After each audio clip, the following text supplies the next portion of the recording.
Hi, this is Zach New from Zach's Traders Cafe with a look at the major markets on Wednesday, the 18th of May. Starting off with the FTSE 100, and it looks like we're back in sell in May mode with a shooting star candle for Tuesday's session. Failure at the 50-day moving average at 62.02 and closing below the 200-day moving average. That's the falling black line, 61.74. Basically, it's probably an end-of-day close under 6100, which would break down this market.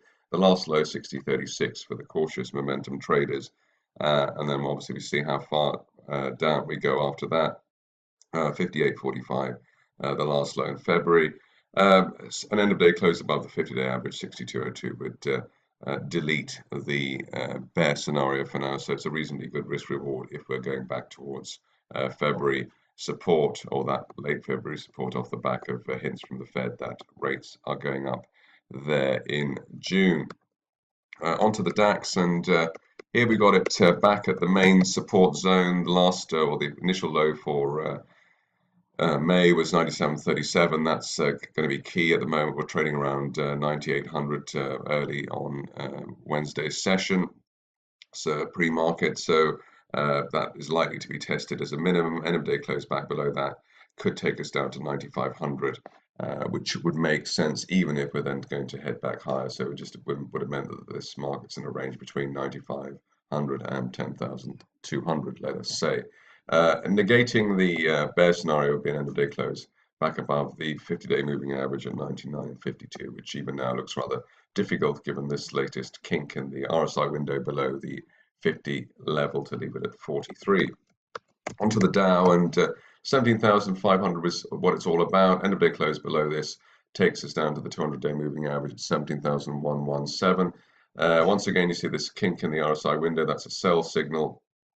Worked actually with that failure at the 20-day moving average last week, and could work again. Really just looking like a slightly dodgy setup here for the bulls. Situation is that only back but above the 20-day moving average at 17,811 would really delay at least an intermediate decline for this market. Onto the S&P, and here we can see that there's been this consolidation either side of the 50-day line, 2055.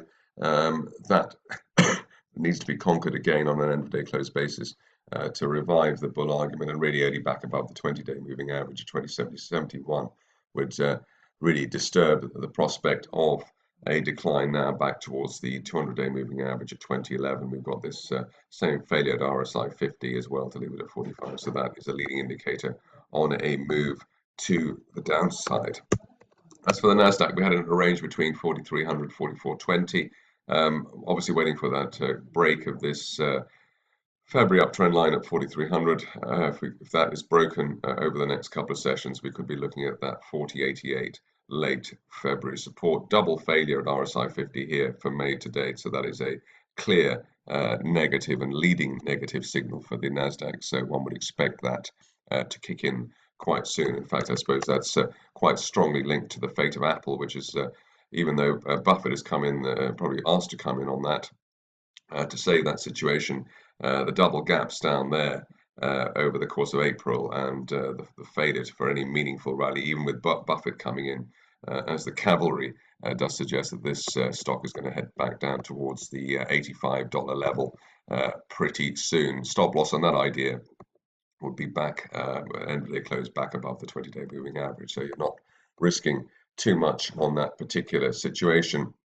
Moving along to the currencies, and here we have cable support found at the 50-day moving average. Still need to break back above the 20-day moving average at 144.76 to target a higher move back up to retest May resistance towards 148. For the euro dollar, we've broken back below the 50-day moving average, so that risks a deeper dive back down to the floor of this rising trend channel from last year, from beginning of November at 111.80, and that target would be valid while there's no end of day close back above 111.1356. Onto dollar yen, and here we were looking for a possible push towards the 110 plus zone. That still seems to be on the cards. 110.20 is the level of the 50-day moving average.